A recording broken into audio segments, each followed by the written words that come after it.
یہ جتنے تینوں علوم ہیں، جو آدمی ان تینوں علوم پر قادر ہوگا تو اس کو بصیرت کے ساتھ معلوم ہوگا کہ قرآن پاک کیا ہے، معجزہ ہے۔ عام طور پر تو ہم عقیدت کے طور پر کہتے ہیں کہ بھائی قرآن پاک کی طرح کا کلام کوئی نہیں لا سکتا، بات ایسی ہی ہے، لیکن یہ کہ آدمی بصیرت سے کہے کہ کیوں نہیں لا سکتا، تو وہ اس کو جاننے کے لیے کیا ہے، علم بلاغت، جس میں تین علوم ہیں، علم معانی، علم بیان اور علم بدیع۔ تو یہ تینوں علوم کا جاننا ضروری ہے، اور اسی سے قرآن پاک کا معجز ہونا، یعنی کلام میں عرب میں جتنے بھی عرب ہیں، اہل عرب، وہ اس طرح کے کلام لانے سے کیا ہیں، بے بس ہیں۔ تو ان کی بے بسی کا پتہ کس طرح چلے گا، علم بلاغت سے۔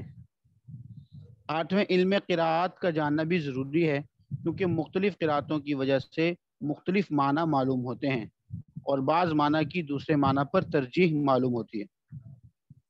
یعنی بعض قرآن پاک کے الفاظ ایسے ہیں کہ وہ کئی طرح سے پڑھے جا سکتے ہیں۔ مالک یوم الدین ہے، اس کو ملک یوم الدین بھی پڑھا جا سکتا ہے۔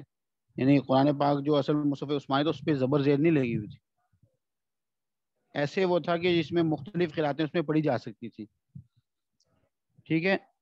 اس کی تفصیل جو ہے نا وہ کسی دوسری کتاب میں انشاءاللہ آ جائے گی، یہ اس کا موقع نہیں ہے، لیکن اتنا بیان کرنا ضروری ہے کہ علم قراءت کا جاننا کیا ہے، ضروری ہے۔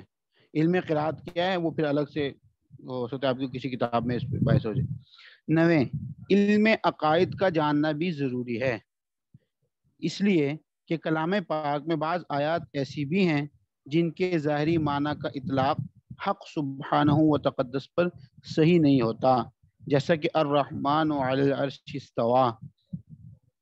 اس کا اگر لفظی ترجمہ کریں نا تو رحمان جو کہ بیٹھا ہے عرش پر، اب بیٹھنا جو ہے یہ تو جسم کی علامت ہے، جو جس کا جسم ہوتا ہے وہ بیٹھتا ہے، بغیر اب ہوا کا مثال کے طور پر جسم نہیں ہے، ایک مثال ہے، تو ہم یہ تو نہیں کہتے ہوا بیٹھی ہے یا کھڑی ہے، ہوا وہ بغیر۔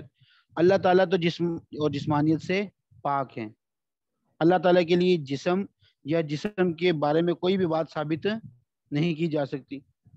اب اگر اس کا ظاہری ترجمہ کیا جائے، کیوں نہیں ثابت کی جا سکتی، اس لیے کہ جسم تو کئی چیزوں سے مل کر بنتا ہے، مرکب ہوتا ہے، تو اللہ تعالیٰ تو کسی سے مل کر چیز سے نہیں بنے، اور پھر جو چیزوں سے مل کر بنتا ہے تو اس کو کوئی بنانے والا بھی ہوگا، تو پھر ساری باتیں ماننی پڑیں گی نا۔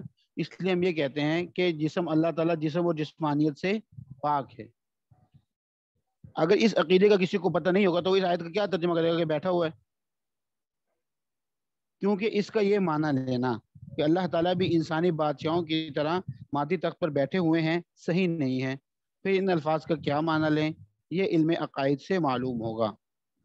10، اصول فقہ کا معلوم ہونا ضروری ہے کہ جس سے استدلال اور استنباط کے طریقے معلوم ہو سکیں، یعنی جن مسائل کے بارے میں قرآن و حدیث میں صراحت نہیں ہے اس کا مطلب کیسے بیان کریں ہم۔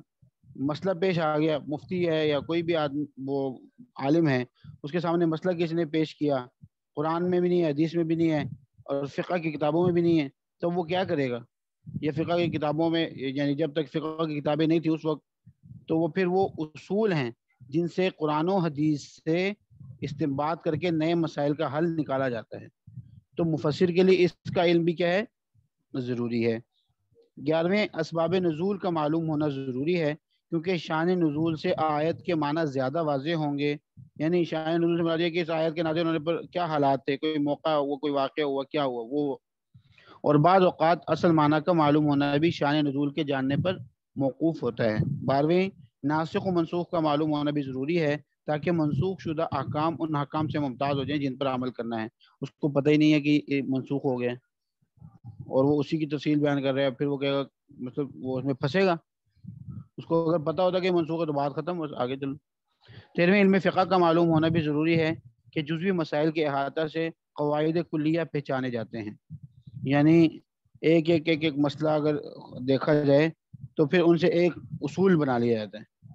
مثال کے طور پر ایک آدمی نے کسی کی روٹین دیکھی کہ روزانہ دیر سے آتا ہے، یا کئی طرح کے لوگوں کو دیکھے جو روزانہ دیر سے آتے ہیں، تو ایک اصول نکال لے گا وہ کہ اس طرح کے لوگ ہمیشہ دیر سے آتے ہیں۔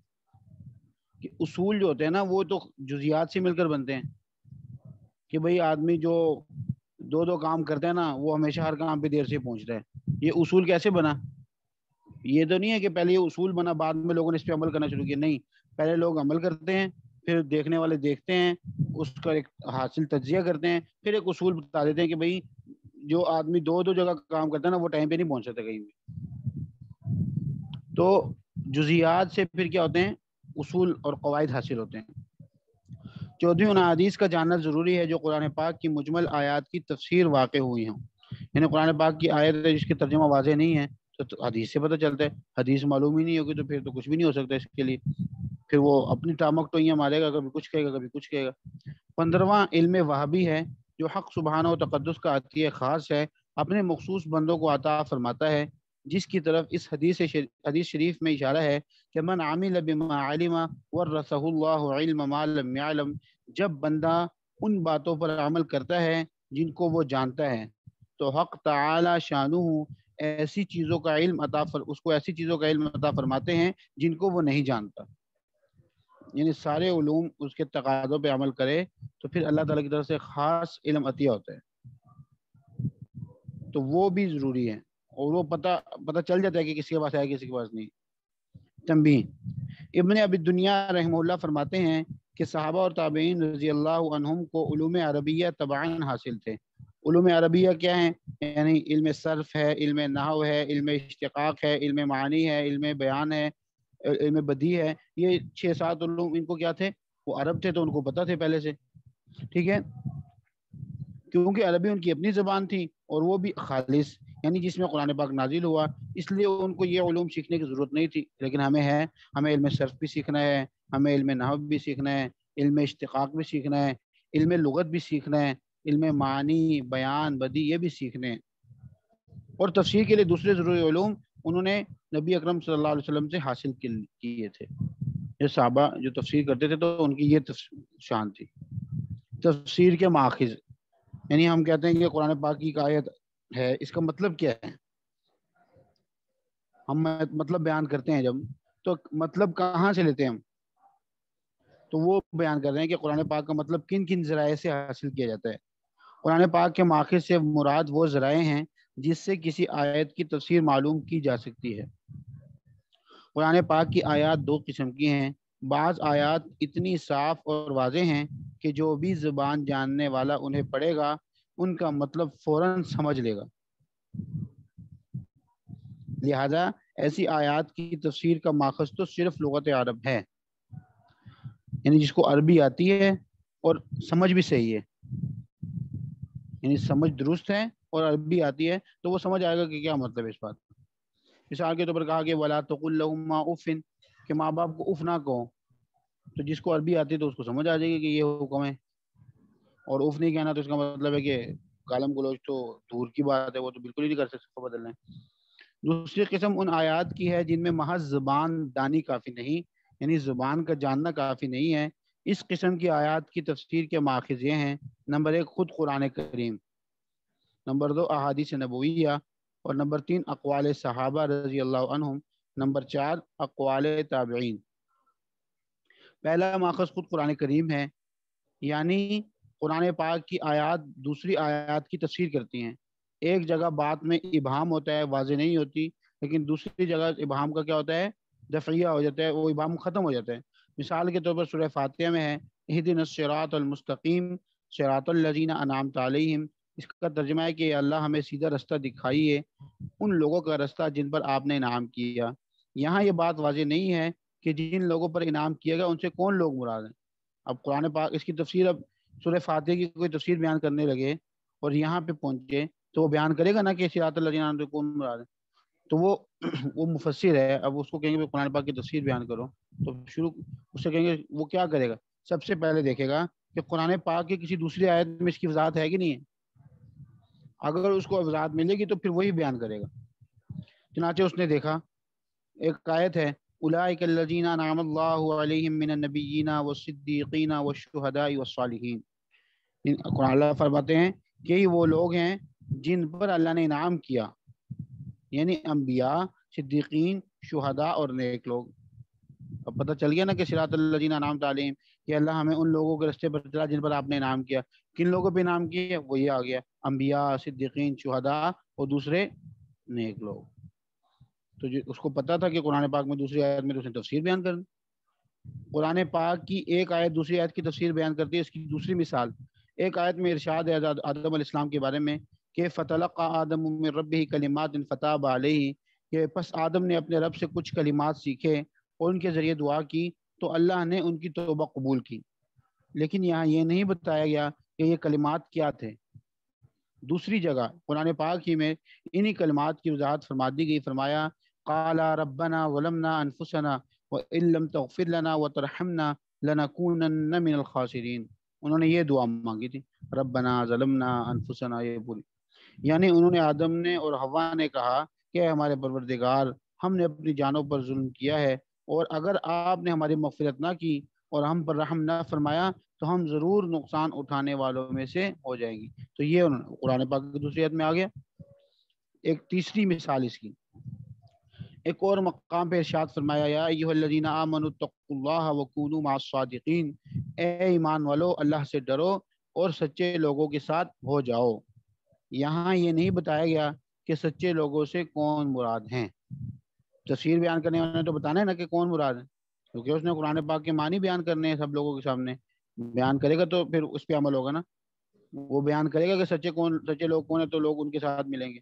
تب وہ اب اس کے سامنے بات آ گئی تو وہ کیا کرے گا؟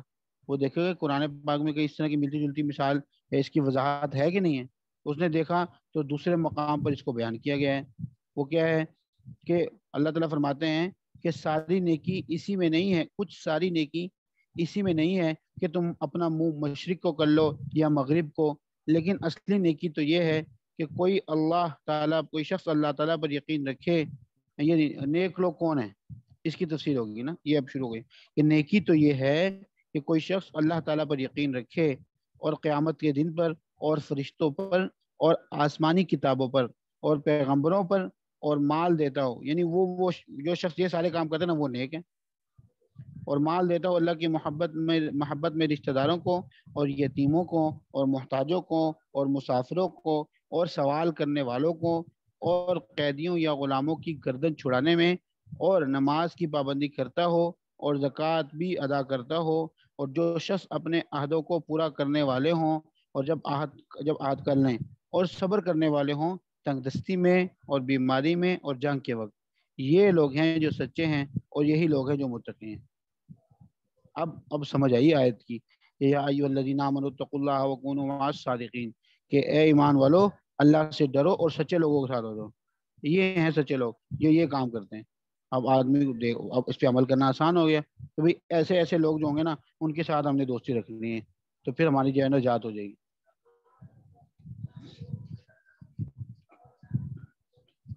اس آیت نے یہ بات واضح فرما دی کہ صادقین یعنی سچے لوگوں سے مراد وہ لوگ ہیں جن میں مذکورہ بالا صفات پائی جاتی ہوں.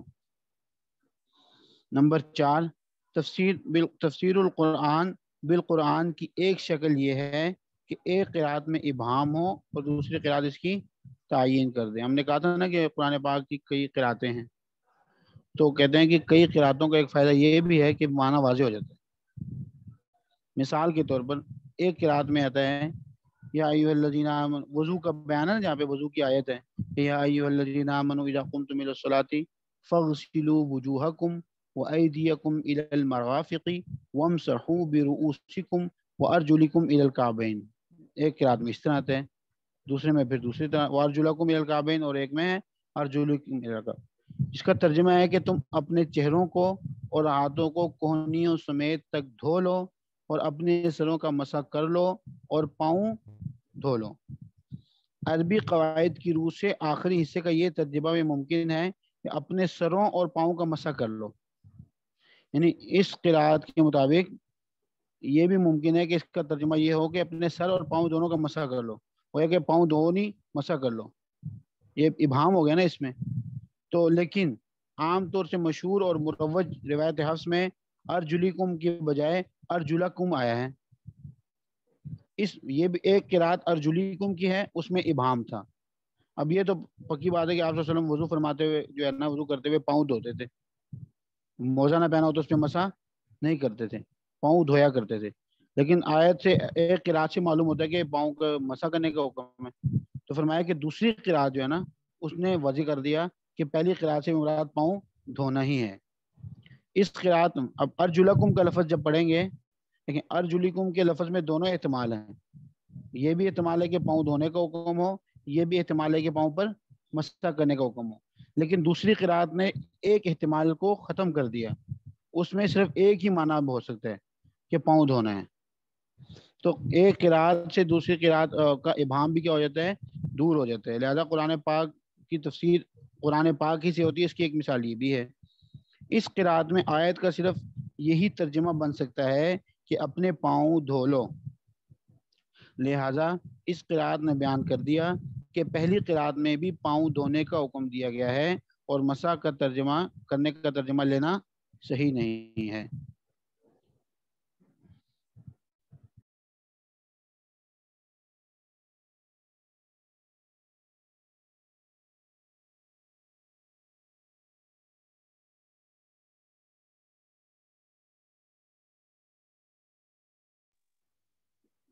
تفسیر پڑھی ہو تو آگے پڑھانا جو ہے، پڑھنے کا مقصد یہ ہے کہ ہمیں خود سمجھ میں آ جائے. لیکن اگر ایک آدمی تفسیر پڑھانا چاہتا ہے تو پھر اس کو چاہیے کہ وہ جو تفسیر کے لیے ضروری علوم ہے نا وہ حاصل کرے، تاکہ اس کو پتہ ہو کہ میں جو لفظ دیکھ کے پڑھ کے سنانا تو کوئی بات نہ ہو. اگر پڑھ کے مقصد ہوتا، پڑھ کے ہی سمجھ میں آ جاتا، تو یہ جو کتابیں ہیں ساری اردو کی زبان میں، یعنی فہم دین کورس کی جو کتابیں ہیں یہ اکثر ساری بلکہ اردو کی زبان میں ہیں. اب آپ نے دیکھا ہوگا مسائل بیشتی دیور ہے یا اسلامی عقائد ہے یا اصول دین کتابیں، یہ ساری اردو زبان میں ہیں. لیکن اس کو پڑھانے کے لیے جس کو اردو آتی ہے وہ یہ نہیں ہے کہ وہی پڑھا لے، بلکہ اس کے لیے ایک پورا پروسیس ہوتا ہے. کوئی آدمی 8 سال 10 سال پڑھتا ہے، اس کے بعد اس قابل ہوتا ہے کہ اردو کی کتاب بھی پڑھانے کے قابل ہو. تو یہ نہیں ہے کہ اب تفسیر پڑھ لیں تو آگے پڑھا لیں، یہ پھر مشکل ہو جائے گا اس طرح، کیونکہ اس کی نزاکتیں بہت ہیں. تو صرف ترجمہ جس کو آتا ہو اور جس نے صرف دیکھ کے پڑھ کے سنانا ہو تو اس کے لیے پھر مناسب نہیں کہ وہ سنائے. اور کوئی سوال ہے؟